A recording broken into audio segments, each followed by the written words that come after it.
¿Qué tal, experto de la refrigeración en la climatización? Además, por aquí por Tecniespacio. Hoy, ¿cuál es el tema? Vacío. Técnicas de vacío.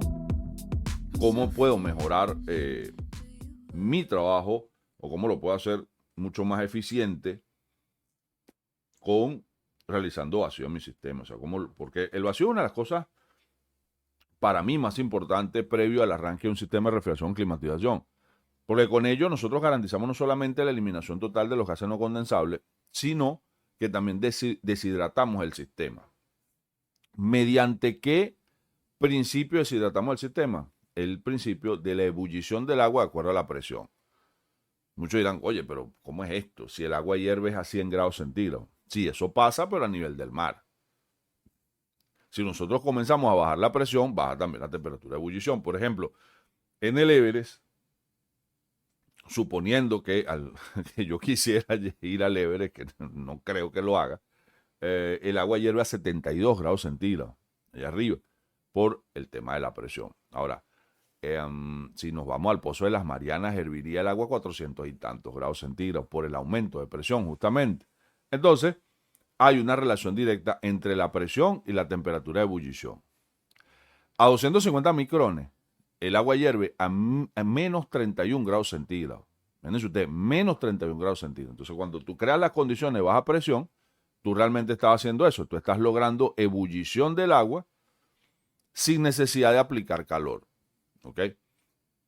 Porque estás excitando, por decirlo de alguna manera, las moléculas de agua al bajarle la presión. Y hay un efecto similar al de cuando aplicas calor, que el calor es energía es movimiento y logras entonces la ebullición del agua. Entonces, es el único método de deshidratación que existe en la actualidad para un sistema de refrigeración como tal. O sea, simplemente, evidentemente sin agregar energía. En este caso, estás haciendo la extracción. Ahora, mucha gente piensa que la bomba de vacío es como una aspiradora. Yo lo he dicho 1.500 millones de veces, ¿ok? Y realmente no, realmente ella lo que crea son las condiciones ideales para la migración de esos gases no condensables y el agua, logrando justamente esa depresión. Y hay otro tema, cuando hablamos de lo del vacío, nosotros siempre hemos sido promotores, ojo, no solamente nosotros, yo tengo aquí en mis manos el libro de Ingeniería de Vacío que me regaló mi amigo Richard Burbano, y por todos lados, todos hablan sobre lo mismo. O sea, para tú acelerar el proceso de vacío, tú tienes que aumentar la autopista de salida, justamente de esos gases no condensables. Y uno de ese aumento de esa autopista es con una manguera mucho más, de un mayor diámetro. Por lo menos la gente de Blueback, esto se llama True Blue, tienen unos kits para vacío donde tienen manguera hasta de 3/4. Perdón. Y para algunos técnicos es como desconocido esto. Dice, pero cuyen, si la conexión sigue siendo de 1/4. Sí, justamente. Sigue siendo de 1/4, pero la superficie donde se genera esa caída de presión, al ser de mayor diámetro, conviertes ese fluido turbulento, justamente porque sale de 1/4, y lo transforma en un fluido laminar, dándole así la posibilidad de acelerar el proceso de vacío. Eso es número uno. Número dos, cuando tú realizas vacío con tu manguera de 1/4, tú estás limitando la capacidad de tu bomba a 1.4 CFM, que es el caudal máximo que puede salir por esa manguera de 1/4. No por el conector, ya estamos hablando de la manguera, de la longitud de la manguera. Entonces, si así tú tengas una bomba de vacío de 200 CFM, pones la de 1/4 y chao. De hecho, yo tuve la oportunidad de estar en una fábrica de equipo de refrigeración y las mangueras son de 1 pulgada, ¿ok? A pesar de que el conector es un conector rápido y entra justamente en un conector de 1/4. Y las bombas de vacío son de 25 CFM. Y esto aumenta mucho más el caudal, permitiendo así realizar el proceso de vacío muchísimo más rápido. Ese es el concepto que se aplica en estos temas. Yo puedo contarles unas experiencias personales. Nosotros estuvimos haciendo, bueno, unos trabajos en BRF y donde otras personas tardaban 2 días haciendo vacío, nosotros lo hacíamos en 4 horas. ¿Por qué? Justamente pues conocemos la técnica. Sacar el gusanillo, obús, etcétera, hacer la conexión de la bomba, cambiar el aceite de cuando en cuando son procesos de vacío muy largos, porque el equipo es muy grande. Cuándo saber el cambio de aceite, sencillo, cuando la bomba comienza a desacelerar el proceso de vacío, automáticamente asumimos que el problema es el aceite de la bomba. De hecho, tú apagas la bomba, conectas el vacuómetro directamente a la bomba, y ahí te vas a dar cuenta que normalmente no baja de 800 CFM. Entonces ahí cambias el aceite, etcétera. Son técnicas que tú tienes que ir puliendo y mejorando de acuerdo a tu propia experiencia, ¿ok? Es bien complicado transmitir experiencia bajo, bajo ciertas circunstancias, porque mucha gente dice, oye, pero es que a lo mejor no tengo plata para comprar la manguera 3/4, no tengo plata para comprar la manguera media, no tengo plata para comprar la de 3/8, pero puedes irlo haciendo con la de 1/4, quitando el depresor, que es esa piecita de bronce que expulsa el gusanillo. Obligatoriamente tienes que sacar el gusanillo y tienes que quitar el manómetro de la jugada. Porque el manómetro se convierte en un obstáculo. Entonces, es manguera directa hacia tu bomba. Y el vacuómetro normalmente lo colocamos en el extractor de gusanillo. Ahí colocamos una llavecita donde colocamos el vacuómetro justamente para aislarlo. Yo viendo el tema de ingeniería de vacío, por cierto que la ingeniería de vacío no es otra cosa sino la explicación o la exposición de por qué realizamos vacío en un sistema de refrigeración y cuáles son los principios teórico-técnicos.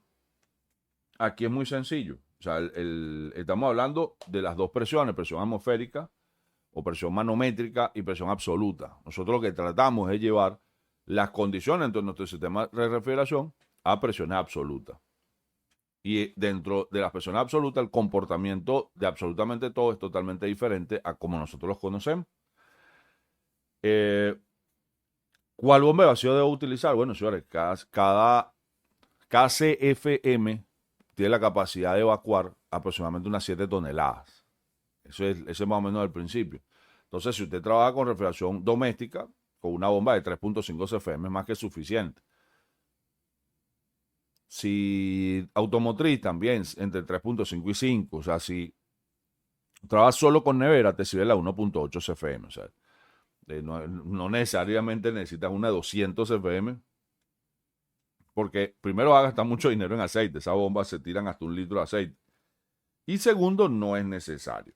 Por aquí estaba viendo también aquí en el libro el tema de los vacuómetros. Por ejemplo, aquí de los primeros vacuómetros que se utilizaron en refrigeración eran los vacuómetros de mercurio, que es el vacuómetro de McLeod.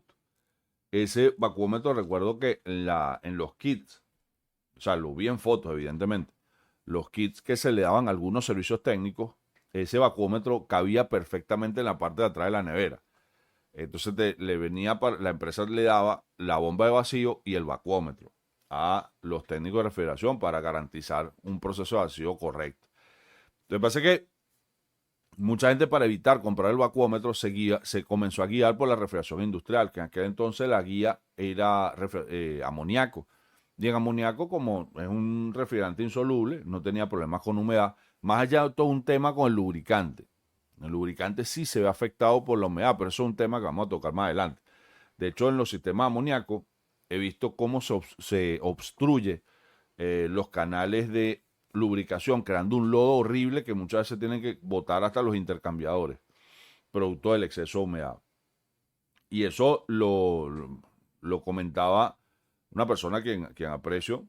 Me decía que el problema es que los técnicos siempre tienen la costumbre de voltear el envase amoníaco y evidentemente ahí hay agua. Pues, entonces, toda esa agua se hace al sistema, generando esa complicación del sistema de lubricación. Entonces, al no tener problema del refrigerante con la humedad, los procesos de vacío eran de 29 pulgadas de mercurio y hasta lo cronometraban. Cronometraban el vacío, entonces tú veías la norma, decía tantas horas de vacío. De hecho, por ahí tengo un manual de una marca de hace algún tiempo que hablaba justamente sobre eso, o sea, el tiempo de vacío. Y decía que el tiempo de vacío era al menos de 2 horas y tanto. Yo estoy buscando por aquí para... Evidentemente no se los puedo mostrar, porque la idea es que si no me quieres ver, por lo menos me escuches. ¿Okay? Por aquí creo que tengo. Aquí estoy con la Biblia Dulin del técnico reparador. Ese también fue un regalo de mi pana Richard, estaba en Estados Unidos. Y estoy buscando aquí el tema del vacío, que lo tenía por aquí en algún sitio, donde habla justamente sobre esto. Manual de presión tentemperatura. Bueno, sigo el momento que lo consiga, conversaremos aquí un tema con las válvulas de expansión. Y recuerdo que en uno de estos manuales hablaba justamente sobre el tiempo de vacío. Yo hice un par de cursos y en todos hablaba justamente sobre eso, tiempo de vacío. Tenías que hacerle vacío 2 horas y media, 3 horas, de acuerdo al sistema. Y esos manuales los recogieron, porque yo estuve buscando, yo recuerdo que hasta no hace mucho, todavía lo repartían en alguna de las capacitaciones. Y... Ay, no, no, tendría que buscarlo bien. Y eso de la noche a la mañana desaparecieron por completo, todos esos manuales. Yo no sé si fue que los quemaron, algo así.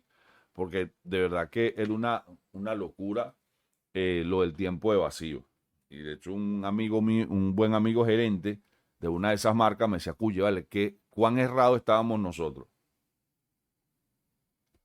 Yo recuerdo que en una de mis capacitaciones, hablando del tema del vacío, estábamos hablando justamente del triple vacío. Y se tocó el tema del vacuómetro como la única herramienta para medir el vacío. Entonces se armó toda una tertulia porque yo decía, está bien, es verdad, el vacuómetro es la única manera de medir el vacío.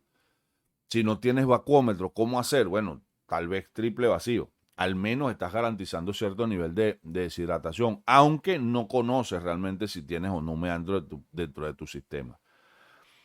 Aplicarle químicos para tratar de sacar esa humedad no tiene sentido, pues los únicos que venden en el mercado son alcoholes, que no eliminan la humedad, sino que bajan el punto de congelación del agua, permitiendo que el agua, o evitando que el agua que el agua se congele y te obstaculice o te obstruya los canales de expansión, que es donde se ve el problema.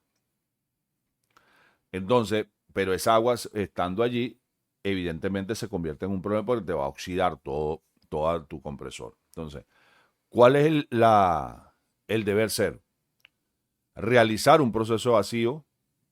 Quien te dictamina el nivel de vacío es el lubricante o el fabricante del equipo, porque hay fabricantes de equipos que te dicen que el vacío de su sistema son de 350 micrones, como el caso de Trane. En los sistemas BRF Trane se hace vacío de 350 micrones, por norma general. Hay fabricantes como Sanyo que a pesar de utilizar lubricantes minerales te piden 200 micrones de vacío.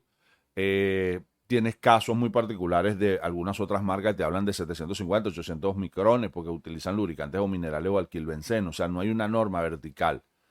La norma vertical se utiliza sí, solo si no conocemos las sugerencias de marca con respecto a los niveles de vacío. Esa es la fórmula mágica. ¿Okay? Entonces, una bomba de vacío adecuada, un sistema de vacío adecuado que parte del extractor de obús, núcleo o gusanillo, una manguera más allá de la de un cuarto, a menos que tu bomba sea 1.5 CFM. Si tienes 1.5 CFM, utiliza tu manguera de un cuarto, eso sí, quítale el depresor. Aunque aún utilizando la 1.5, si colocas la de 3 octavos, tú vas a ver la diferencia, o sea, cómo la velocidad del vacío es muchísimo mayor.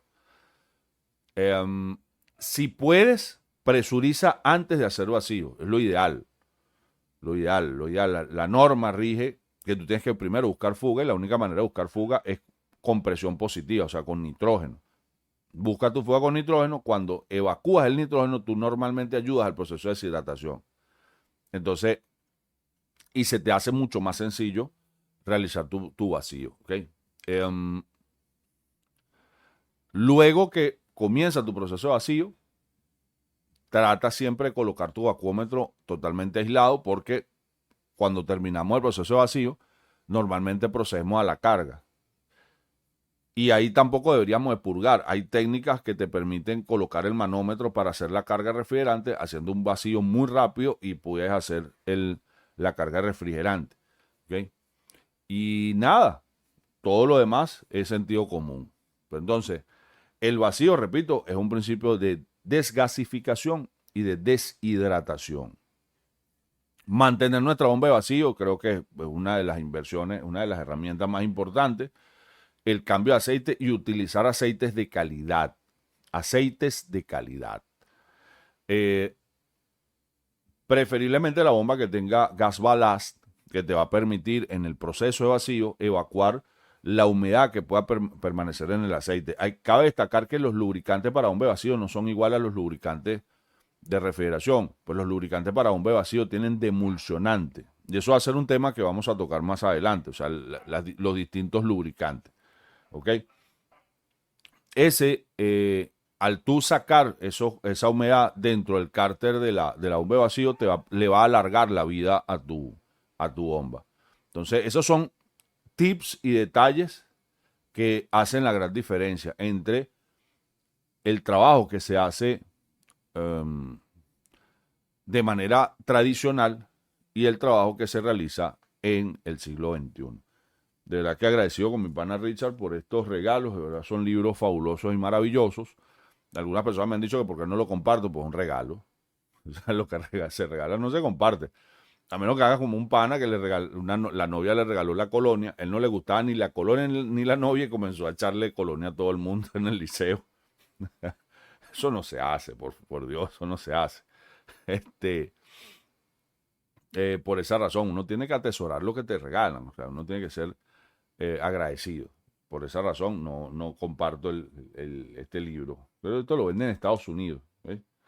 Libro de Jim Berman y Brian Orr, que fue revisado, mejor dicho, por ellos dos. Ingeniería de vacío.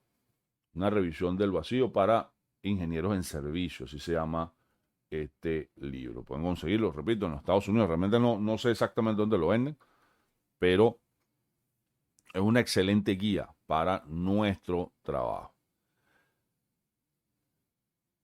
Les recuerdo que de verdad que el planeta nos está reclamando el hecho de que nosotros somos bien desastrosos con él. En los últimos días fue un capítulo que ya hablé sobre este tema de